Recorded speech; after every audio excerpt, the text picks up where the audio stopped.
ਅੱਜ guardian magazine ਨੇ statistics ਦਿੱਤੇ ਆ। ਹੂੰ, ਹੂੰ। ਉਹਨਾਂ ਦੇ ਮੁਤਾਬਕ ਜਦੋਂ ਤੋਂ ਪ੍ਰੈਜ਼ੀਡੈਂਟ ਟਰੰਪ ਹੁਣੀ ਆਏ ਆ, 807% ਇਨਕਰੀਜ਼ ਹੋਇਆ ਉਹਨਾਂ ਲੋਕਾਂ ਦਾ ਜਿਨ੍ਹਾਂ ਦਾ ਕ੍ਰਿਮੀਨਲ ਕੋਈ ਰੈਕਡ ਨਹੀਂ ਹੈ। ਠੀਕ ਹੈ। ਸੋ ਟੋਟਲੀ ਜਿਹੜੇ ਭਲੇ ਮਾਨਸ ਲੋਕ ਆ, ਠੀਕ ਆ, ਉਹਨਾਂ ਦਾ ਇਮੀਗ੍ਰੇਸ਼ਨ ਦਾ ਕੋਈ ਨਾ ਕੋਈ ਪ੍ਰੋਬਲਮ ਹੋਊਗੀ, ਪਰ ਕਿਸੇ ਤਰ੍ਹਾਂ ਦਾ ਵੀ ਉਹਨਾਂ ਦੀ ਕ੍ਰਿਮੀਨਲ ਐਕਟੀਵਿਟੀ ਨਹੀਂ, ਉਹਨਾਂ ਬੰਦਿਆਂ ਨੂੰ ਅਰੈਸਟ ਕੀਤਾ ਗਿਆ ਆ। ਸੋ ਆਪਾਂ ਆਪਣੀ ਕਮਿਊਨਿਟੀ ਨੂੰ ਸੁਚੇਤ ਕਰਦੇ ਆ, ਭਾਈ ਤੁਸੀਂ ਬਿਲਕੁਲ ਸੁਚੇਤ ਰਹੋ ਕਿ ਕੀ ਕੁਝ ਅਮਰੀਕਾ ਦੇ ਵਿੱਚ ਵਾਪਰ ਰਿਹਾ ਆ। ਸਿਟੀਜ਼ਨ ਬੰਦੇ ਚੱਕ ਹੋ ਰਹੇ ਹੈਗੇ ਆ। ਟਾਈਮ ਲੱਗਿਆ ਤੇ ਅਗਲੀ ਖਬਰ 'ਚ ਪ੍ਰਵੀਨ ਹੁਣੀ ਸਾਂਝਾ ਕਰੂਗੇ ਕਿਸ ਤਰ੍ਹਾਂ ਕੈਨੇਡਾ ਦਾ ਸਿਟੀਜ਼ਨ ਅਮਰੀਕਾ ਦੇ ਵਿੱਚ ਆਈਸ ਕਸਟਡੀ ਦੇ ਅੰਡਰ ਜਿਹੜੀ ਆ ਉਹਦੀ ਮੌਤ ਹੋਈ ਹੈਗੀ ਆ। ਗ੍ਰੀਨ ਕਾਰਡ ਹੋਲਡਰ ਨਾਲ ਅੱਜ CNN ਨੇ ਸਟੋਰੀ ਰਨ ਕੀਤੀ ਆ ਵੀ ਕਿੱਦਾਂ ਜਿਹੜੇ ਅਮਰੀਕਨ ਸਿਟੀਜ਼ਨਸ ਆ ਉਹ ਆਈਸ ਵੱਲੋਂ ਡਿਟੇਨ ਕੀਤੇ ਗਏ ਆ। ਡਾਊਨਟਾਊਨ ਲਾਸ ਐਂਜਲਸ ਦੇ ਵਿੱਚ US ਸਿਟੀਜ਼ਨ ਨੂੰ ਡਿਟੇਨ ਕੀਤਾ ਗਿਆ।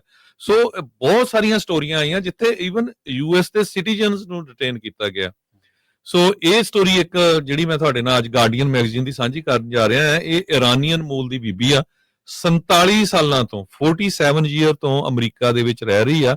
ਆਪਣੇ ਘਰ ਦੇ ਬਾਹਰ ਡੋਨਾ ਕਸ਼ਨੀਨੀਅਨ ਨਾਮ ਦੀ ਇਹ ਬੀਬੀ ਜਦੋਂ ਗਾਰਡਨ ਦੇ ਵਿੱਚ ਕੰਮ ਕਰ ਰਹੀ ਸੀ ਤੇ ਇਮੀਗ੍ਰੇਸ਼ਨ ਵਾਲਿਆਂ ਨੇ ਜਾ ਕੇ ਉਹਨੂੰ ਚੱਕ ਲਿਆ।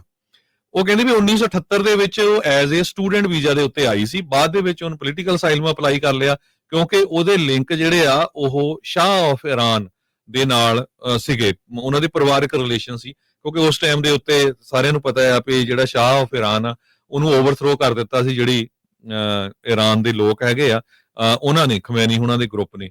ਤੇ ਉਹ ਬਹੁਤ ਸਾਰੇ ਜਿਹੜੇ ਇਰਾਨੀਅਨ ਮੂਲ ਦੇ ਲੋਕ ਸੀਗੇ ਜਿਹੜੇ ਫਾਈਨੈਂਸ਼ੀਅਲੀ ਗੁੱਡ ਵੀ ਸੀਗੇ, ਉਹ ਸਾਰੇ ਅਮਰੀਕਾ ਭੱਜੇ ਆਏ ਸੀ। ਅਮਰੀਕਾ ਦੇ ਵਿੱਚ ਉਹਨਾਂ ਨੇ ਪੋਲੀਟੀਕਲ ਅਸਾਈਲਮ ਲੈ ਲਿਆ ਜਾਂ ਕਿਸੇ ਨਾ ਕਿਸੇ ਤਰ੍ਹਾਂ ਉਹ ਪੱਕੇ ਹੋ ਗਏ।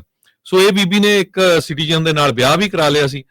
ਇੱਕ ਉਹਦੀ ਬੇਟੀ ਵੀ ਹੈਗੀ ਆ, ਪਰ ਉਹਦਾ ਸਮਹਾਉ ਕੋਈ ਨਾ ਕੋਈ ਇਮੀਗ੍ਰੇਸ਼ਨ ਪ੍ਰੋਬਲਮ ਸੀ, ਉਹਦਾ ਕਰਕੇ ਉਹਨਾਂ ਨੇ ਉਹਦਾ ਜਿਹੜਾ ਪੋਲੀਟੀਕਲ ਅਸਾਈਲਮ ਡਿਨਾਈ ਕੀਤਾ ਸੀ। ਪਰ ਉਹਨੂੰ ਰਹਿਣ ਲਈ ਇਹ ਕਹਿਤਾ ਸੀ ਵੀ ਤੂੰ ਰਹਿ ਸਕਦੀ ਆ ਅਮਰੀਕਾ ਦੇ ਵਿੱਚ, ਕੰਮ ਕਰ ਸਕਦੀ ਆ, ਸਾਲ ਦੀ ਸਾਲ ਤੈਨੂੰ ਜਿਹੜੀ ਆ ਆਈਸ ਦੇ ਕੋਲ ਹਾਜ਼ਰੀ ਲਵਾਉਣੀ ਪੈਣੀ ਹੈਗੀ ਆ।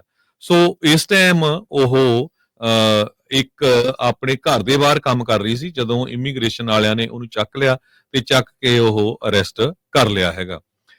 ਇਸ ਤੋਂ ਬਿਨਾਂ ਆਈਸ ਵਾਲਿਆਂ ਨੇ LSU ਦੇ ਜੋ 2 ਸਟੂਡੈਂਟਸ ਆ ਲੂਜ਼ੀਆਨਾ ਸਟੇਟ ਯੂਨੀਵਰਸਿਟੀ ਦੇ, ਉਹਨਾਂ ਨੂੰ ਵੀ ਅਰੈਸਟ ਕੀਤਾ ਹੈਗਾ। ਸੋ ਇਦਾਂ ਦੀਆਂ ਖਬਰਾਂ ਜਿਹੜੀਆਂ ਇਮੀਗ੍ਰੇਸ਼ਨ ਕਸਟਮ ਐਨਫੋਰਸਮੈਂਟ ਦੇ ਅਰੈਸਟ ਜੋ ਕਰ ਰਹੇ ਆ ਉਹਨਾਂ ਦੀਆਂ ਆ ਰਹੀਆਂ, ਉਹ ਆਪਾਂ ਸਿਰਫ ਤੁਹਾਡੇ ਨਾਲ ਸਾਂਝੀਆਂ ਕਰਦੇ ਆ।